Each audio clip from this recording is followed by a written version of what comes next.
Vámonos justamente en ese entorno para platicar con Emilio Álvarez y Casa, ex senador, también ex presidente de la Comisión de Derechos Humanos del Distrito Federal, de la Comisión Interamericana, en fin, un conocedor de este tema y conocedor de lo que está pasando en este momento en el Senado. Emilio, ¿cómo estás? Un gusto saludarte. ¿Cómo valorar lo que está pasando esta noche? Paco, muy buenas noches y por tu conducto, un abrazo al auditorio de Mega Noticias. Mira, 3 ideas. Hay que recordarle al público Mega Noticias que la CNDH se hizo para defender a las víctimas. Algo que es tan obvio, hoy se tiene que recordar porque tenemos una gestión con la señora Piedra que se ha caracterizado por la omisión, la complicidad y los silencios.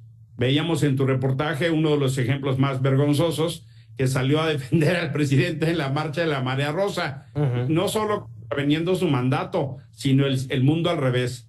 Lo segundo es que hay que entender que la CNDH, Paco, es una magistratura moral. Es una figura que requiere del reconocimiento no solo de todos los actores y de la sociedad. Lo que estamos viendo ahora en la reelección de Piedra es justo la antítesis, que se utilicen cartas apócrifas, que gente del Comité Eureka que fundó su madre salgan a decir que no puede ser que hayan descalificado a la segunda mejor, que es Tania Ramírez, y puesto a la peor evaluada, que es la señora Piedra, pues solo te habla de una pérdida de sentido total, de la mínima ética y del mínimo sentido de esta magistratura moral. Y la tercera, Paco, es que lo que está demostrando, pues es que no les importa mucho este tema de los derechos humanos, con todos los rechazos y críticas de la comunidad de derechos humanos nacional e internacional, y siguen adelante como si no pasara nada, Paco. Oye, esto que mencionabas, Emilio, nada más para que nuestra audiencia tenga el dato exacto.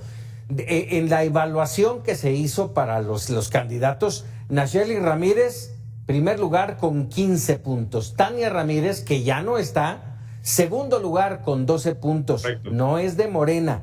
Tercer lugar, Paulina Hernández. Tercer lugar con 11 puntos. Rosario Ibarra, puesto número 15, con 1 punto. Y así están buscando la reelección. Terrible situación. Y mencionabas tú de la defensa del presidente López Obrador. ¿Qué me dices de las 375 recomendaciones en favor de Rosario Piedra Ibarra? Mira, esencialmente lo que hemos visto es que es una comisión que es cómplice o es aliada del gobierno. Quienes deben estar muy contentos con la posibilidad de reelección deben ser las Fuerzas Armadas, pues porque les ha resultado una presencia dúctil, una presencia cómoda, porque no ha señalado sus excesos, como bien demostraste en la nota, y han demostrado las organizaciones de la sociedad civil. También vimos sus silencios, por ejemplo, en la muerte de los 40 migrantes en la estación migratoria, y tuvo que haber renunciado Francisco Garduño, y ni siquiera creas que encabezaron la indignación.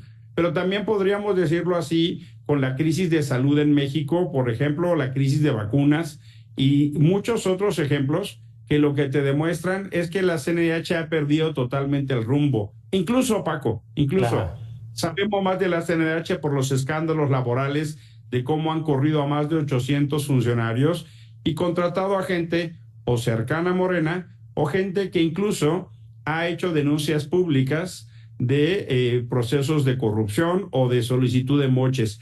Hay ya un debate público de justo los excesos del secretario ejecutivo Francisco Estrada. Así ha sido difundido, y es solo para darte un ejemplo de lo que era una institución autónoma para defender a víctimas, y ahora no, Paco. Ahora, pregunta, ¿quién sientes tú que está impulsando? ¿Quién tiene la fuerza para sacarla del último lugar y llevarla a la contienda en esta terna? Y además, ¿con cuál interés? Fíjate, Paco, que yo creo que hay 2 fuerzas poderosas que están impulsando a Rosario Piedra. Las Fuerzas Armadas, que la ven con mucha bonomía, pues porque no le señala nada, es más o menos omisa y sumisa.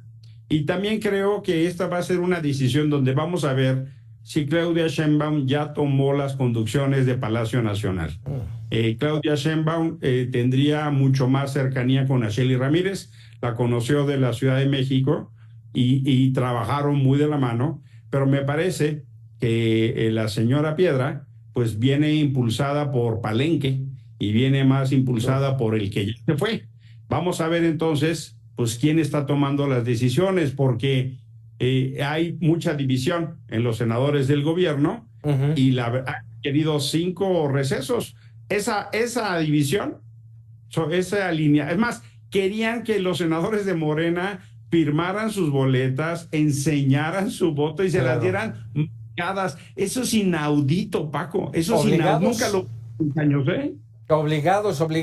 Oye, Emilio, por último, nada más, porque ya el tiempo se nos viene encima. Rosario, Nacheli o Paulina, ¿con quién de ellas gana México?